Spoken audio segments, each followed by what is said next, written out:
நீலாம்பரி நாராயணி நமஸ்துதே நமஸ்துதே நமஸ்துதே. சிவபெருமான் அந்த பத்மாசுரன் இரண்டாவது பகுதி. சிவபெருமான் பத்மாசுரனை விரட்டி கொண்டு ஓடுகும் போதே எதிர்த்த அமாரி, இதோ பாருங்க மோகினி. இந்த மோகினி யார்? இந்த மோகினி யார் என்றால், காமலோகத்திலே 8 கன்னிகள். அந்த 8 கண்ணில் இவள் ஒரு கன்னி. நடன காட்சிகளை உடையவள் இவள் மோகினி. இந்த மோகினி சிவபெருமான் இந்த பத்மாசுரனுக்கு வரம் கொடுக்கும் போது, நான் பூலோகத்திற்கு போகிறேன், ஆனால் நீ இந்த மரத்தடியிலே நில்லு, நான் உன் எதிரே ஓடி வருவேன், அந்த ஓடி ஒரு நேரத்திலே நீ என் எதிரே ஓடிவா என்று சிவபெருமான் அங்கிருந்து ஓடி வருகிறார். இந்த அம்மாள் இந்த அம்மாள் சிவபெருமான் ஓடி வருகிறார். இந்த காமக்கன்னியை ஓடி வந்து வருகிறார். இந்த பத்மாசுரன் இந்த காமகன்னியை பார்க்கிறான். ஆஹா, இவ்வளவு அழகா, இவ்வளவு அழகா, இப்பேற்பட்ட அழகை நான் பார்க்கவில்லையே பெண்ணே, என்ன இப்படி அழகாக இருக்கிறாய் என்று கேட்கிறான். அவள் மயங்கி நிற்கிறார்.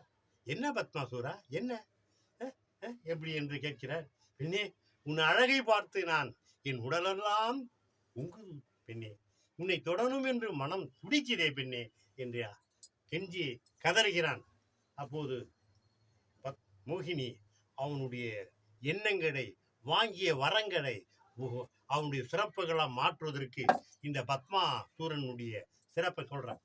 என் அழகு ராஜனே, என் அழகு ராஜனே பத்மாசூரனே, என் அழகு ராஜனே பத்மாசூரனே, என் அருகினில் வா வா வா, என் அருகினில் வா அழகு ராஜனே, தவத்தில் மிகுந்தவனே அழகு ராஜனே, தவத்தில் மிகுந்தவனே அழகு ராஜனே, சிவனை கண்டவனே பத்மாசூரனே, சிவனை கண்டவனே பத்மாசூரனே, என் அருகினில் வா, என் அருகினில் வா அழகு ராஜனே பத்மாசூரனே, என் அருகினில் வா, என் அருகினில் வா பத்மாசூரனே, என் அருகினில் வா.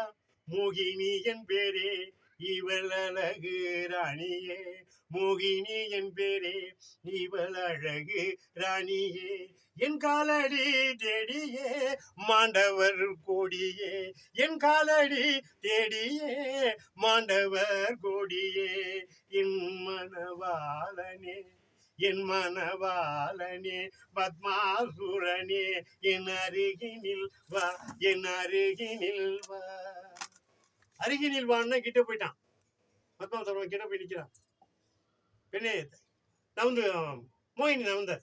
என்ன பெண்ணே, என் அருகினில் வா சொல்லி நவுந்து விட்டார். பத்மாசூரா, உன் சடையெல்லாம் நாற்றடி கொண்டு இருக்கிறது, உன் உடலெல்லாம் நாறி கொண்டிருக்கிறது, நான் என்ன செய்வேன் பெண்ணே, நான் என்ன செய்யணும் அதற்கு?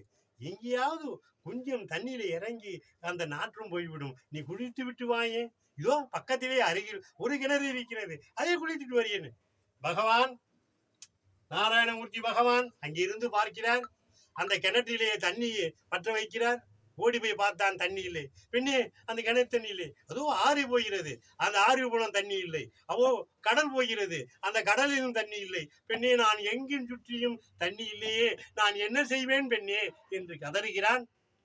அப்போது பகவான் அங்கே பசு கூட்டத்தை உண்டாக்கினார்.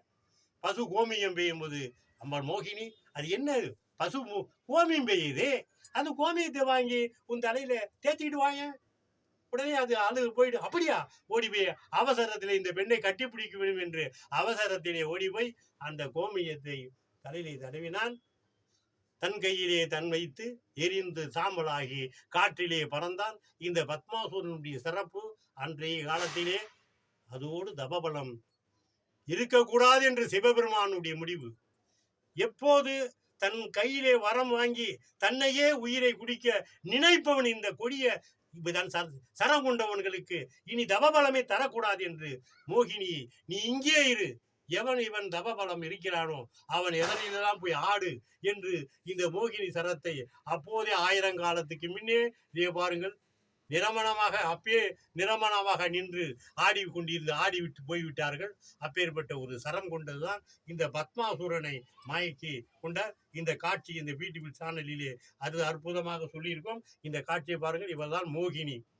அடுத்தது யார் வருகிறார் என்று பார்ப்போம். ஒரு காட்சியா பார்ப்போம்.